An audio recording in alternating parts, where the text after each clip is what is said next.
नीले, गहरे, चमकते हुए समंदर के अंदर एक बहुत ही खूबसूरत महल था। शीशे जैसे साफ पानी में वो महल किसी जगमगाते हीरों की तरह चमकता था। इस महल में रहती थी जिल्ला पैरी महारानी मैराला। उसके नीले चमकते बाल, मोतियों से सजी दुम और आँखों में समंदर जैसी गहराई थी।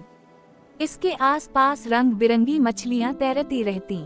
सब मिलकर महल में रहती और महारानी से बहुत प्यार करती थीं। महारानी मैराला की सल्तनत में एक जादुई समंदरी मोती रखा हुआ था। ये मोती बड़ा, रोशन और नीले रंग की शमा की तरह चमकता था।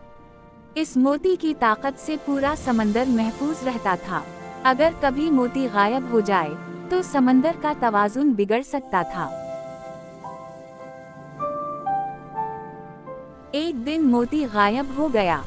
सुबह जब पहली धूप की किरणें पानी में उतरे तो महल के दरवाजे पर खड़ा पहरादार चौंक कर बोला, महारानी, जादुई मोती अपने जगह पर नहीं है। महारानी हैरान भी हुई और परेशान भी। ये कैसे हो सकता है? मोती तो हमेशा मुहाफिजों के पास होता था।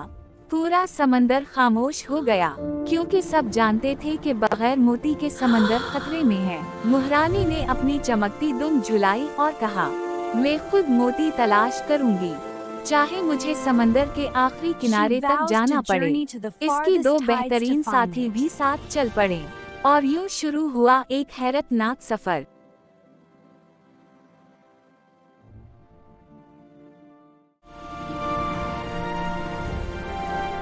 पहली रुकावट एक लंबी, खौफनाक, अंधेरी गार थी। गार के अंदर अजीब रोशनी, तेज धार पानी और बड़े बड़े सुनहरी केकड़े। गली ने आहिस्ता से कहा, महारानी, मुझे लगता है मोती को यहाँ से गुजारा गया है। महारानी ने अपनी दुम की रोशनी से गार को रोशन किया और सब ने एक चमकती नीली लकीर देखी। ये तो मोती की रोशनी है। गार से निकलते ही सबको ताकतवर समंदरी बहाव ने पकड़ लिया। पानी का जोर इतना ज्यादा था कि छोटी मछलियां भी दूर फेंक दी गईं। मगर महारानी ने अपने जादुई गीत से बहाव को कम किया। उसकी आवाज लहरों में फैल गई और पानी पुरसुकून हो गया।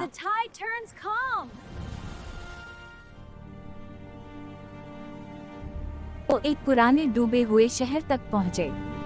ये शहर कभी जिन परियों का था। वहाँ बोसीदा महल, टूटे मुजस्समे और ठंडी खामोशी थी। लेकिन इन्हीं में से एक मुजस्समे के पीछे एक निशान मिला, समंदर के सियाह कुएं का रास्ता। सियाह कुआं, आखिरी मंजिल। सियाह कुआं समंदर का सबसे खतरनाक हिस्सा था।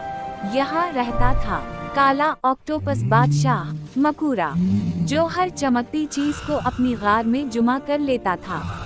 महारानी ने हिम्मत से कहा, मकूरा, हमारा मोती वापस दो।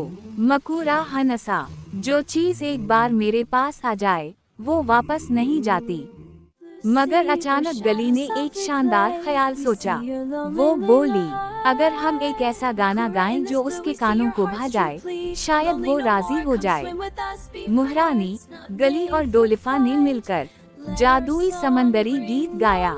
समंदर की लहरें थम गईं, मकूरा की आंखें नींदवा हो गईं और वो धीरे से बोला, तुम तीनों की दोस्ती और हिम्मत ने मुझे मुतासिर किया। मोती ले जाओ। महारानी ने खुशी से मोती उठाया। वापसी पर समंदर फिर रोशन हो गया। मछलियाँ नाचने लगीं, डॉल्फिनें कलाबाजियाँ लगाने लगीं और महल फिर चमकने लगा। महारानी ने मोती अपनी जगह रखा। पूरी सल्तनत में जश्न मनाया गया। महारानी मैराला, गली और डोलिफा को हीरो समझा गया और इस दिन के बाद समंदर में एक नया कानून बनाया गया। हिम्मत, दोस्ती और सच्चाई से ही समंदर महफूज रहता है।